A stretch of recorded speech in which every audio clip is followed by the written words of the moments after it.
again, it's easy to hand agents hot leads and they're going to work it, to their, we have great agents. They're amazing. They're not failing. They're succeeding. We're growing incredibly fast, but they're humans and they can't do it all. And so when you're bringing in so many leads, you're dropping, a percentage of them. And I've got on my wall over here, it says, where are we losing our clients? Where are we losing them? And that's what we're looking for. How are we losing them? 100%. And tie it into you guys, you're helping us recover them.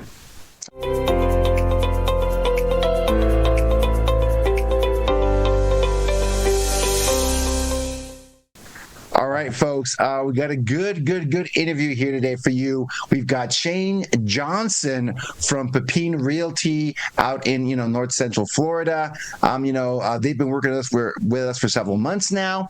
And Shane was gracious enough to give us a little bit of his time. He's a busy guy. He runs the lead management, the leads department for the team. So, he's a busy guy. They manage hundreds and hundreds of leads every single week to make sure that the entire team is fed.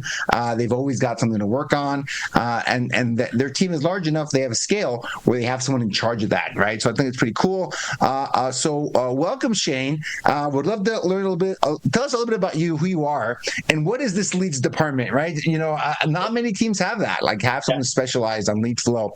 What does that mean? What do you guys do? And how did you come into learning about and getting the idea to start this ISA team? Go for it. All right. Yeah. So, from a background perspective, I come out of sales for 30 plus years. Just recently left the automotive industry, was able to run the sales department of a growing dealership to go from 1 to 11 dealerships in about a 3-year period. So leading sales staff is one thing. So I wanted a change of pace. I wanted to get back into the real estate industry, frankly, because I had previously had my real estate license for a while. So got here, interviewed, found this position here at Pepine Realty. Knew Betsy Pepine for over a decade. She is a local legend. She's been at it 16 years, but she's very well known. So if I ever had the opportunity to work in real estate, I wanted to work with Betsy. So after talking through it with the COO, Michael Allen, it seemed like a good fit, and he had an idea for a new kind of role, or we all fleshed it out together. Hey, I could take my skill set, I could take what your company's doing, and let's figure this thing out today. And so we created a leads manager position. Basically, I'm the way I liken it. I like analogies. Helps my brain wrap around concepts. So I'm the train station. My department is the train station. The leads are coming in from currently 17 different cities or lead platforms, and then my job's to then route them out to the agents, get them to the folks who are going to close, service the lead and close them. So it's been without a big current structure in place when I arrived September-ish of 2024, we've been steadily putting that structure into place to be able to manage that. So as I turned 8-hour days into 12 to 15-hour days and working a lot with the COO as a one-man band, we were just, again, we have Monday evening meetings every Monday at 4, and it just became obvious, hey, how do I get you help? And I didn't use ISAs in the automotive industry.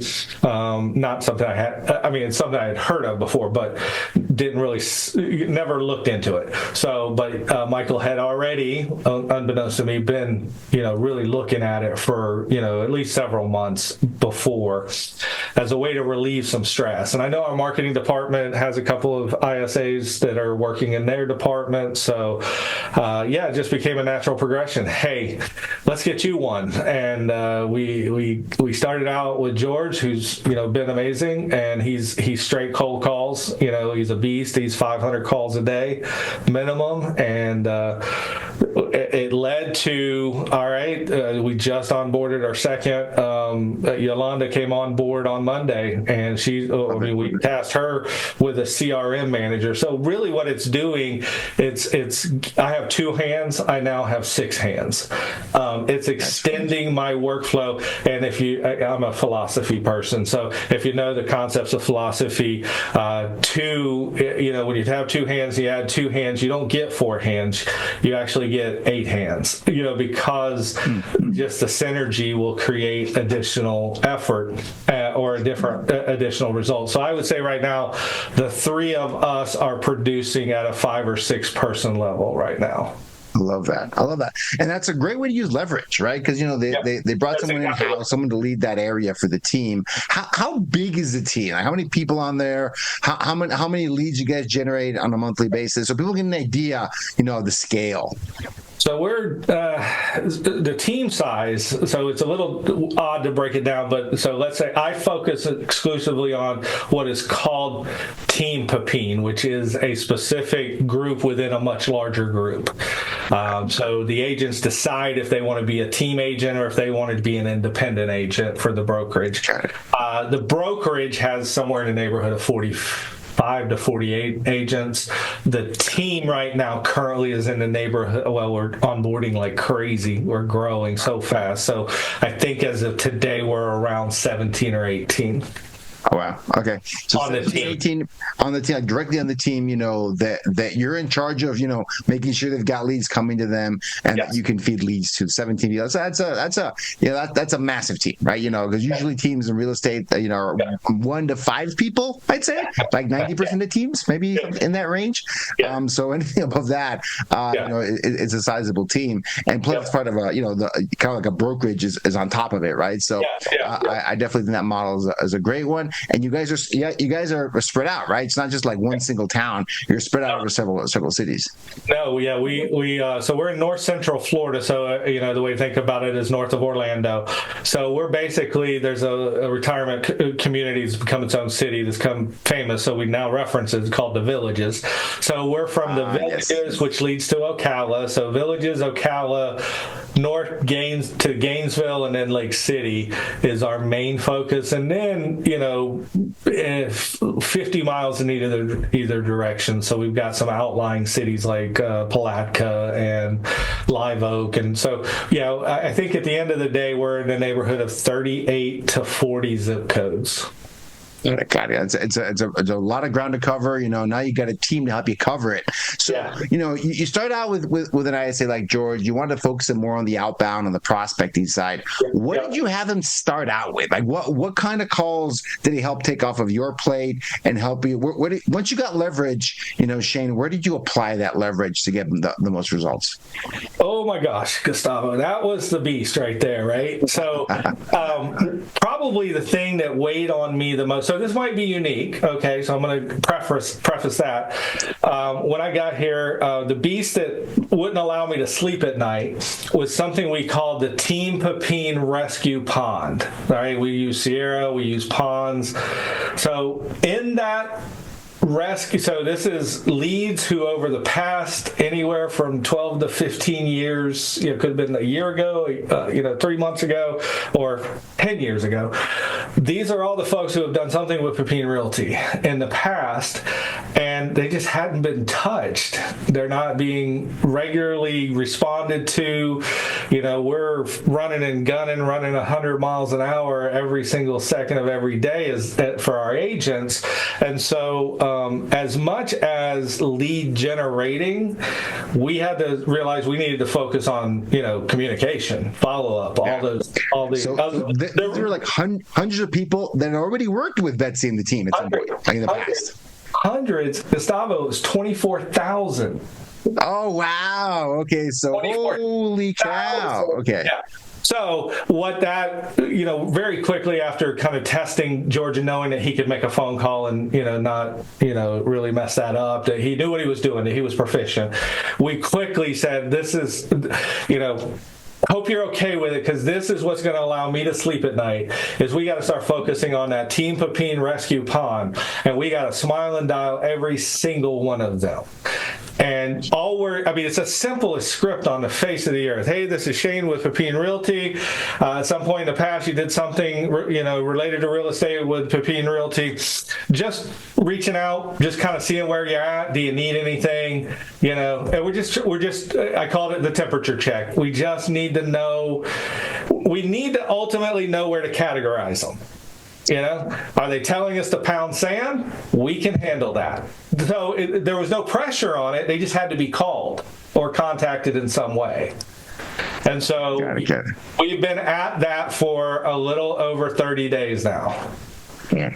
Just hitting the pond. That's a massive pond. That's larger than most teams' databases, right? Like probably, an order of magnitude larger than most teams' databases. And that's just the pond you guys had to manage. Kind of like a rekindling campaigin. You've got some people that were active, no longer active, and just trying to make sure, see what's going on. Are they still looking for something? They need help. Maybe they already bought a home, but they bought it 5, 6, 7 years ago. So now they're on to the next one. Like what's going on with them, right? Feedback has been so vital. I mean, number one, we made about 11 appointments out of it so far. So those are 11 appointments we wouldn't have had, right? Or opportunities. The other side of it is just getting that information. I mean, we're getting feedback on we did a good job. We're getting feedback on we didn't do a good job, and this is why we didn't do a good job. And so I can't express how valuable it is. And I understand that the company has wanted to do that. The broker Betsy has wanted to do that for a while, but we just had to put the infrastructure in to do it. And ISA, which is the point of this conversation, the ISA is a key element of that. I don't think we'd get it done without it because I have 50 other things to do. And so I was getting to about 10 a day, 15, 20, 30. I do an hour, and I call 100. When you're calling 100 out of 24,000, you do the math. I went to public school. I don't want to do that. You're not moving very quickly. Moving very quickly. And now he's at 500 to 600 a day. And then you can teach things within that. Like I have we do the 3-for-1. So in our Sierra system, and I'm sure this is every CRM, but we happen to use Sierra. So when we call, if they don't answer, in the past, what I'm teaching us to do is typically people just hang up and move on. So I've worked with George, and we have the ability, as soon as we call, we leave the message, and then we immediately text an email. And it's right there. I mean, it takes from the moment that you realize they're not picking up the call to leave the voicemail for about 10 seconds. And then within another 10 seconds, you've emailed and texted them. And then you're moving on to the next one. So again, what I love about the program is how coachable they are, because it's like they don't get locked in. George hasn't gotten locked in. So, I let him call for a week, just just grinding through it. And then I said, hey, I've got another idea. Let's try this. And he was coachable. He's like, with it. He's like, I'm on it. Show me how to do it. Using technology, we pop on our, little Zoom meetings like this. I share my screen. I show him how to, I pre-write the scripts for him, and as an automated, and then boom, he, just showing him what to do. And before I know it, it's now not just 500 phone calls a day. It's 500 calls, 500 texts, 500 emails a day. I love that. I love that. And actually, this reminds me. I remember you mentioning this in one of the coaching calls a few months ago. You guys were even doing like a special project, because that reminds me, you guys do a lot of these special projects, yes. Because you're trying to find something that'll move the needle for any specific need the team has, right? You got to move with the team, and the market is dynamic. The needs are dynamic, right? Yeah. You're doing something with new construction. Is that something you get? Did I say help with that? Are you doing that new construction project? Yeah, we've had great success there as well. So what we have a new build project that we're working with a builder on. It's an entire community. It's over 400 homes, but right now we're in phase 1, so it's 20, 30 homes right off the bat. But we had an end of the year special, if you will, for realtors that said, if you brought a buyer before the end of the year, number one, at all times the buyer's commission is 4% on the build, and then so it's an incentivized commission for the buyer side, and then if you we had a special for about 45 days. Special in real estate is kind of a funny way to say it, but we offered a special bonus that if they brought a buyer that signed a contract before December 31st, they got a $2,000 bonus in addition. Nice. I love it. So how do you communicate that to the realtors, right? So now you can put Facebook and all that. With recent changes, right? Let's give people some context. You guys came up with this when you can't put that on the MLS anymore. Like that's no longer, that was like blast. Everyone would find out about it pretty quickly. Now, not really. So I pulled a list of all of our realtors from our MLS, GACR, which is the Gainesville area MLS. Yeah, it wound up being about 1,500 realtors, licensed realtors in our greater, Gainesville, Ocala area. And so I, again, import them, put them in a pond, called the Realtor Pond, and then write up a script and even create a flyer that you can drop. And on a Monday or Tuesday morning, because I like the flexibility too of the schedule. That's another huge piece of ISA power with you guys. But he works Tuesday through Saturday, and so that first Tuesday, we do our morning check-in video call, and I said, hey, I got a new project, and so it's twofold. Real quick on this, I'm also trying to mix it up for him so he's not just sitting there grinding, that he can have different kinds of calls. But we called every single realtor in Alachua County. Took us about 3 days, and we told them about everything that was going on, and we dropped a flyer to them.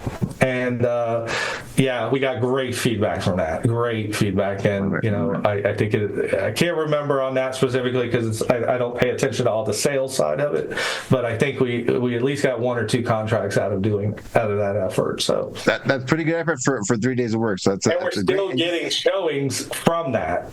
I love it. Yeah, because so you're part of your job then is to kind of orchestrate, kind of plan out how to best use these resources, right? You have ISA Power. You got that ISA Power, but you also have a massive database. You've got a lot of lead. We're talking about lead sources. How much? So you have 24,000 in the pond. How many new come in every month? Just give people a ballpark, because that number's not static. That 24,000. That's a snapshot. In 6 months, the number's going to be different. Yeah. I'm trying to look at my wall over here. So I'm going to say in the neighborhood, hands coming through the train station. I'm going to be conservative. It's probably a little bit more than, and also we just became the Zillow Flex team for our areas December 4th. So that changed the game too. So we're going to be probably in the neighborhood of, on the low side, $350 a month to $500 a month. I mean, brand new inbound every single month, right? I mean, Zillow started with $150 a month, which we were probably doing $75 to $100 a month, and we were quickly up to $150 a month, and then all of a sudden it was like, oh, here we go, we're going to turn y'all loose. And I hear numbers of $250, $300 a month just from them coming here in the next 30 to 45 days. So it's in the hundreds upon hundreds of leads, brand new leads every single month. It's north of 300, and that accumulates because people can kind of lose track of that. Oh, it's just $500 a month. No, $500 a month that you didn't stop calling the second month, right? You don't drop the ball on them.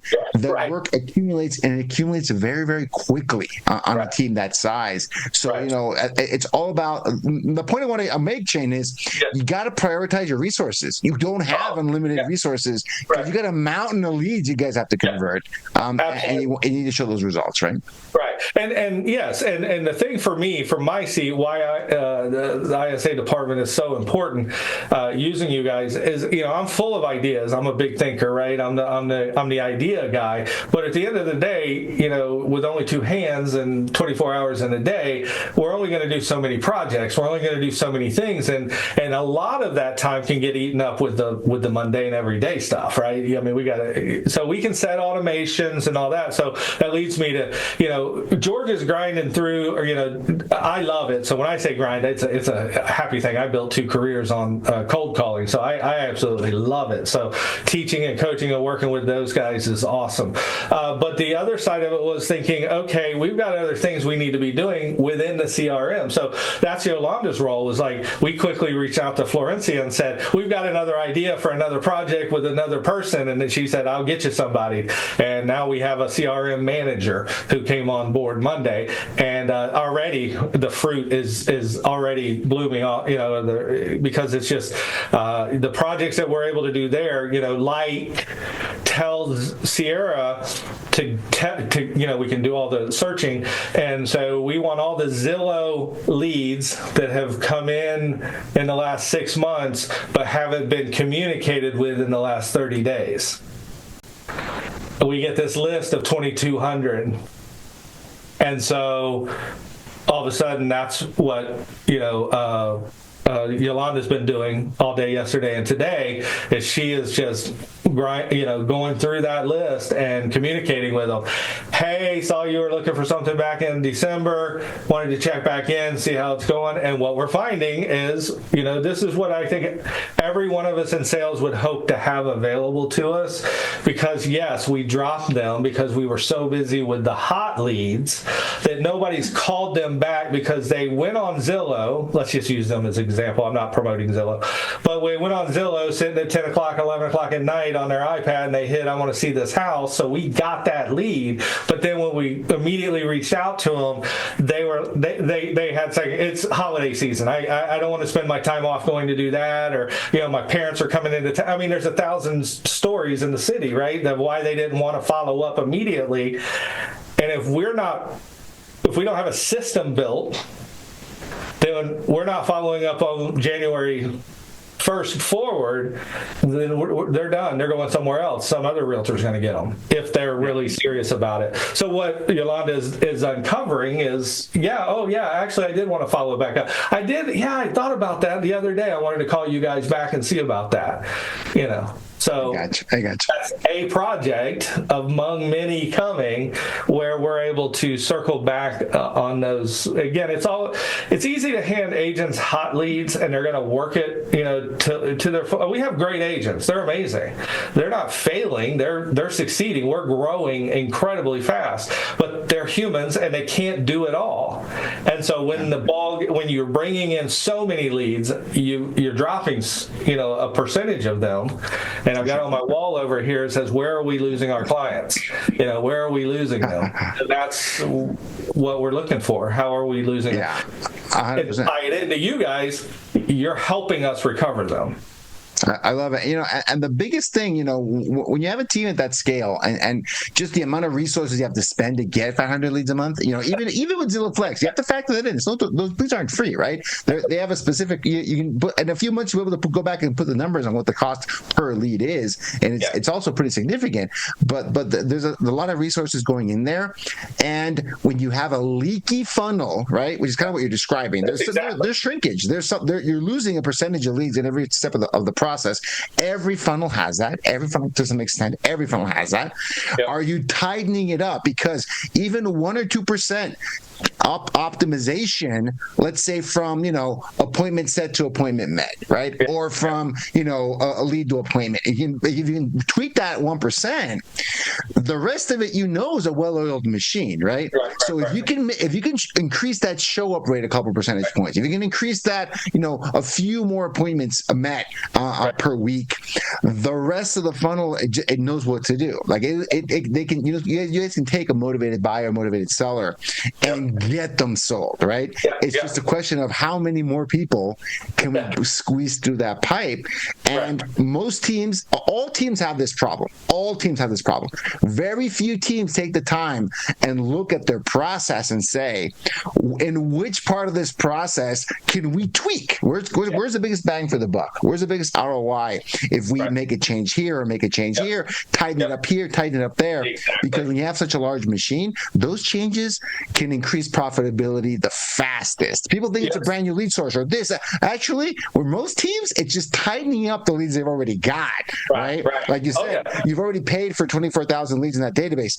Getting a few extra deals from that, the ROI on that is phenomenal, right? Because the leads have already been bought and paid for. Yeah, absolutely. Everything you're saying spot on, and it's exactly what we're living every day right now. Yeah, 100%. I love it. And so Shane, when George came on, he had it looks like the first priority was starting to eat the elephant with the pond. What other lead sources have you found success with? Have you gotten good results on when it comes to when George was first on the team? What do you think was you had that new construction project that got a lot of people through the door? Yep. Still getting people through the door now. Yep. What other projects do you think were successful? The usuals, right? Expireds. I mean, let's just go after them. Let's just get on them. And, for sale by owners, the goal of my department, we're switching the focus here. And so we don't want to hand out leads anymore. So, I mean, I'm having our quarterlies tomorrow, and a big piece of that push is going to be that by the end of first quarter that we will have switched the model from my department. We won't hand out leads. We will hand out appointments. I love it. And did you have a team now? You guys can do so. It means, let me make sure I understand what that means. It means that you guys are going to be doing that follow up and that nurturing more than you've done before. Like you guys are keeping them a little bit longer, keeping them closer, and handing off only the most motivated people. Well, yes. So my focus, where I bring my brain into it, is to say, okay, in my experience, is to say, keep people doing. You hire somebody to sell something, keep them selling. As much as they're getting distracted, which is, we always say is the necessary evil of it, but all the extra, the follow-up and all that. Well, what I love about here is beginning with Michael and Betsy and the brokerage here is the understanding of, the more we can take off of the agent and keep them in front of customer. We want agents on listing appointments. We don't want agents 4 hours in the office trying to do follow-up work. And, for decades, we've been working on the follow, the curse word that is follow-up, but it's so important. I brought the mindset with me because in the car industry, you walk into a dealership and, not to get too far down the road, but it applies. You walk into a dealership as a sales manager or salesman and, you're told there's no tomorrow in car business, the guy says, I'll be back tomorrow or whatever, there is no tomorrow. So your focus is always to try to sell the person when they're on the lot. But the reality is 80% of cars are not bought on the first visit. 80% of cars are bought on the third or fourth visit. So you have to adjust to that. Yes, you want to get everybody as they come in the door. You want to get every single lead that's hot off the press, that the 14 people who raised their hand today on Zillow that I'm looking at right now, that our agents are busy scheduling appointments with and meeting. I got 3 right in front of me happening at 5 p.m. today. So, yes, we want that. But if that doesn't work through, we don't want to confuse the client. We want, I'm going to use an example. We want Christine to be that client's agent, but we don't want Christine feeling like past, if she gets 3, 4, 5, 10 days in with this client and they're just not buying right now. They're still Christine. So this, I think, is a little bit of the change of the mindset. It's not to give it to somebody else. We now have a department that will bring that in-house. We'll take over the follow-up. I call us our back office. We're going to take over the follow-up for you, and I call it nurturing to re-engage. So we're going to nurture it to re-engage, and as soon as they re-engage, I'm not going to see that person. They'll never see me. I'm sending Christine out to them. And, what I love, just to kind of hit again about why we're on the phone, why we're doing this, is because Yolanda has just adopted that immediately. So, we create titles. I'm the leads manager technically, but when you're talking to people on the phone, what does leads manager mean? I don't even understand. No idea what it means. So I'm the client relations manager. And so that gets us over that, and we're beyond it. So we make up little titles. And right off the bat, Yolanda is adopted. She understands. She calls Christine's client this morning and says, "Hey, this is Yolanda. I'm Christine's assistant. I'm just following up to see if there's anything we can do to help you to, push, move this forward or whatever." She's already adopted, and that's what you guys do such good. I don't even know all the trainings of what you guys do behind the scenes. I've enjoyed, being on Zoom calls with you, and we have a coach, Luis, who's amazing. But there's something about either the people you hire are really good already, or you do a phenomenal amount of training where they pick that stuff up pretty quickly, and the mindset's right. which is 90% of this job. And that's a great, segue, Shane, into what do you think about the experience, right? Because you came into it having never worked with an ISA, and you weren't 100% sure what to expect early on. How was that experience of, hiring the person, that onboarding process, working with them the first, 3-4 months? How's that been for you guys? For us as an organization, it's been phenomenal. For me, it's been painful.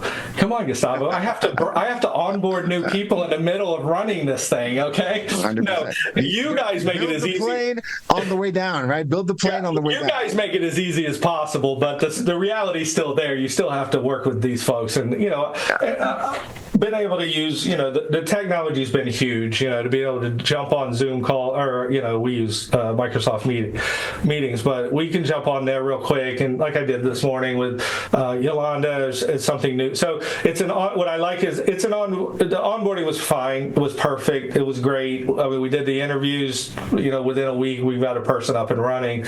They're going live Monday. The first day, you guys do probably 80% of the lifting the first day, which is super appreciative, because I've got to work out my schedule to get into here where I can focus. It's the old, whatever you would call it, the catch-22, right? You need somebody new, but you got to train somebody new, which means you got to give up time to train somebody new. Your productivity goes backwards, right? When you're adding leverage, ironically, your productivity is going to go down early on, and I think that can be a little shocking to some people sometimes, right? If you've worked with people, you know what I mean. That's going to happen, but for other folks, it can be hard to understand. Like, what do you mean? Like, you had a new person, Shane. You should have doubled production yesterday. Like, no, they arrived yesterday.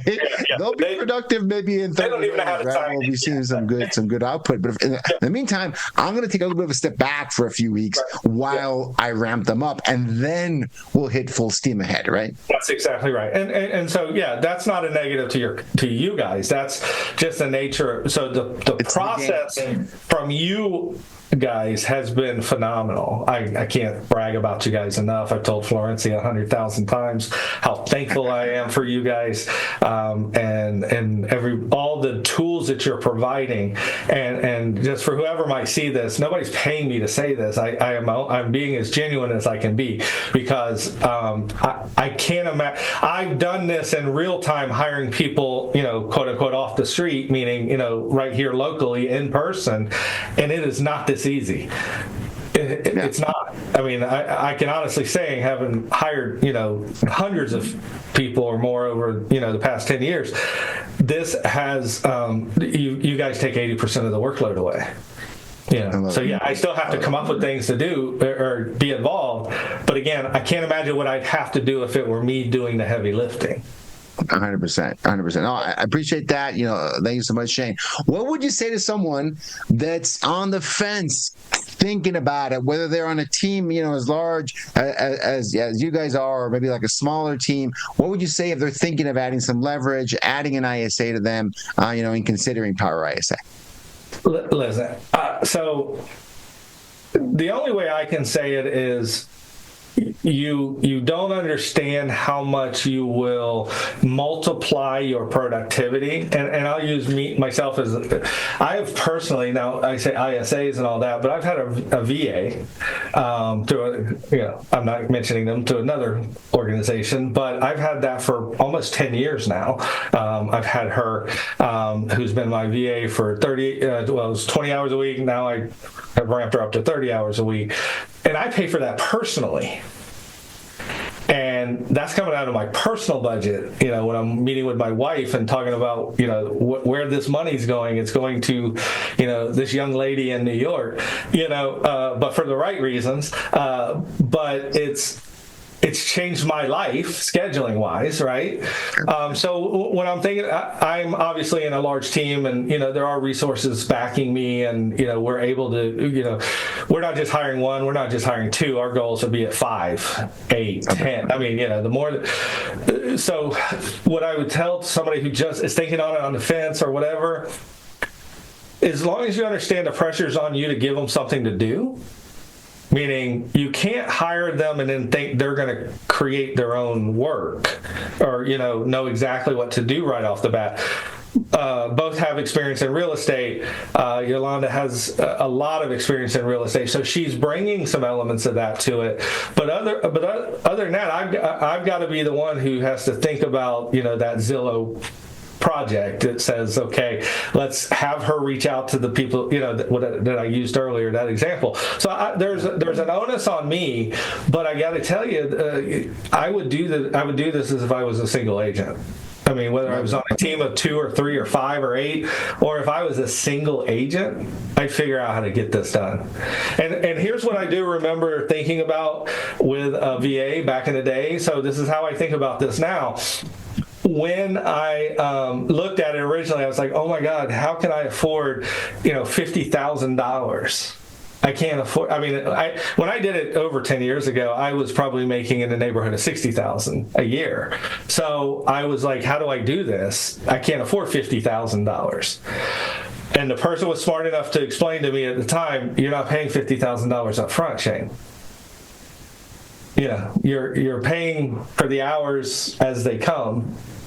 And if you can invest a month into this, and that month, and you focused on it, and if that month hasn't given you a return on that investment, then you look at it again.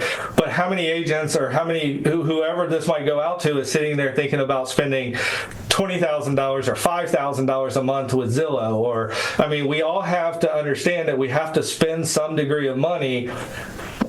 So then I guess at the end of the day, Gustavo, we're looking at ROI. Yeah, that's it. At the end of the day, using an ISA, you will be shocked how good the ROI is. I love it. And that's a great way to explain it. That's an excellent way to explain it, because that's how people should think about it. Because, of course, it matters how much you're going to spend. I'm not saying it doesn't, but it matters more what's your expected return on that investment, right? 100%. Because, cheaper is not always better, right? But if you're going to put some money into something, and I love that example you made, right? It's like, hey, you're not paying it all up front. If it's not worth it, don't spend it, right? But you got to start. You got to take the. You guys have been reactive to that. Yeah, I will give whoever needs to hear this part of it. You guys have been reactive to that, because what we've not talked about is we started with 2, not just George. We had someone else, and we had a stumble there.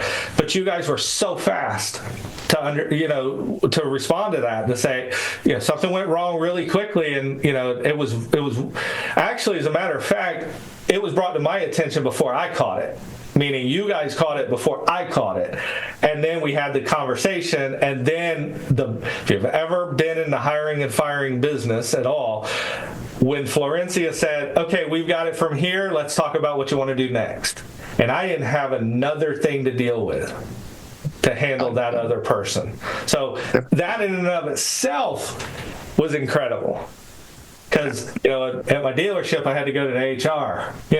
I could have been. I had a tough conversation. I could have been the owner. Yeah, it doesn't matter. I had to go to HR. Yeah, 100%. This was a conversation with Florencia that took about 5 minutes, and she the spirit, I don't know who, if you guys have other people in her position, I don't know, but if you do, I can't imagine anybody's better at it than her, because she's really good. But again, like I said, that's another element of handling this process where, we did have, does it mean, and I hate to bring that up because, oh gosh, there was a stumble. Yeah, I think there's going to be, because I came out of the Marines in 1994 and went into the restaurant business.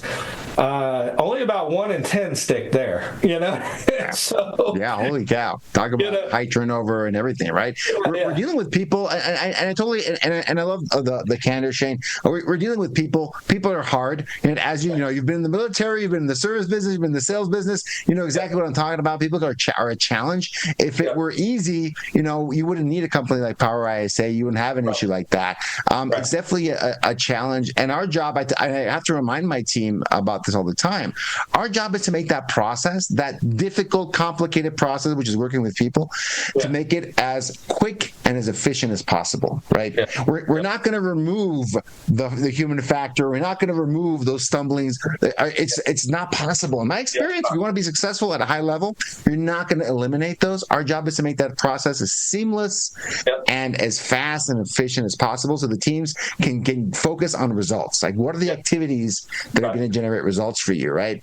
And handling someone like that is probably not a great use of your time. It is, hey, getting a new person in there and thinking about the next project that they're going to generate great ROI for you guys. Yeah. And it was, like I said, and listen, if you're looking at statistics, you guys are 2 for 3. So I'm all in. Not bad. I'll take that bet on a baseball field, or it doesn't matter.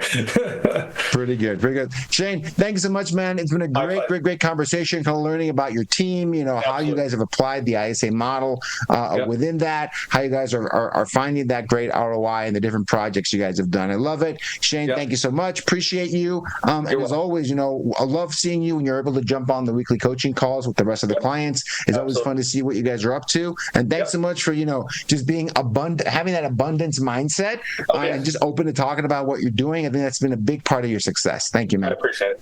Thanks, man. Bye-bye. Right.